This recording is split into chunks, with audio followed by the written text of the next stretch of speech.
Are your Instagram photos or videos uploading blurry and low quality? Don't panic, because in today's video, I'll show you the simple steps to fix it so your uploads look sharp, clear and professional every time.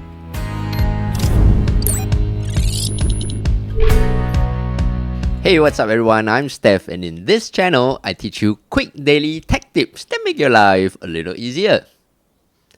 On your Instagram app, tap on the profile icon picture on the bottom right.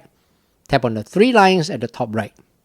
Scroll down until you can see the section Your App and Media. Tap on Media Quality.